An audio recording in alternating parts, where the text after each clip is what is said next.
Katika ufalme wa kale wa anga, Mfalme Dadivahana alitawala na malkia wake Padmavati. Malkia Padmavati wakati wa ujauzito wake alikuwa na hamu kubwa ya kupanda farasi wa kifalme aliyevalia mavazi ya kifalme kupitia bustani, akiwa na mumewe akishikilia kile cha kifalme kanga juu yake. Mfalme alikubali ombi. Lakini wakati wa safari, tembo ghafla alienda kwenye kiti cha kukunja.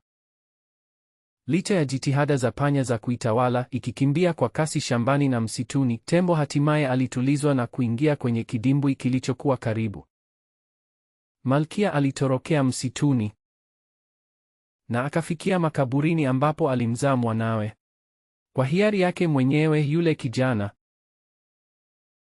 aliitwa Karakandu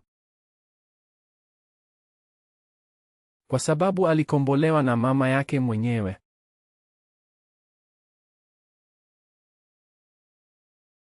Chini ya Vidyadraskaya, Karakandu alijifunza sanaa na sayansi mbalimbali.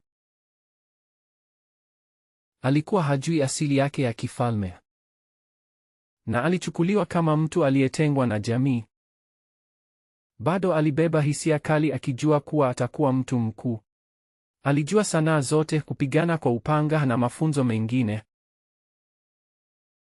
Wakati huo huo, mfalme wa nchi jirani ya Kalinga, Dantavalka, alifariki bila mrithi.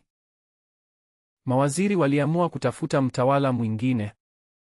Kwa kufuata desturi ya kale, wangemwachia huru tembo wa kifalme ambaye alikuwa amesalitiwa kwa uzuri na kubeba taji takatifu ili atembee kwa uhuru katika ufalme. Tembo wa kifalme alikuwa na uwezo usokosea. Uwezo wa asili uliopewa na Mungu wa kutambua Sian wa kweli wa damu ya kifalme yeyote yule. Tembo aliyebeba ua atakuwa mtawala halali. Tembo akifuatwa na maofisa na mawaziri.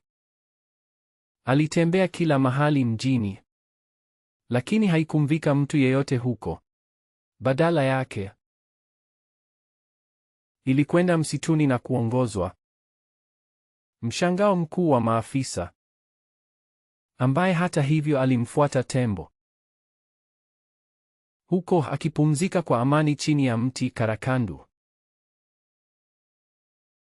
haielewi ufalme. Hivyo bila kujua machafuko ya kisiasa, kwa urahisi kuwepo katika ukamilifu usio na doa.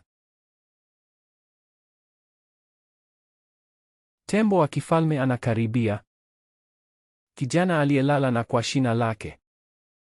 Kwa upole aliweka alama ya nyota, alama ya nyota, shada, alama ya nyota, alama ya nyota takatifu shingoni mwake.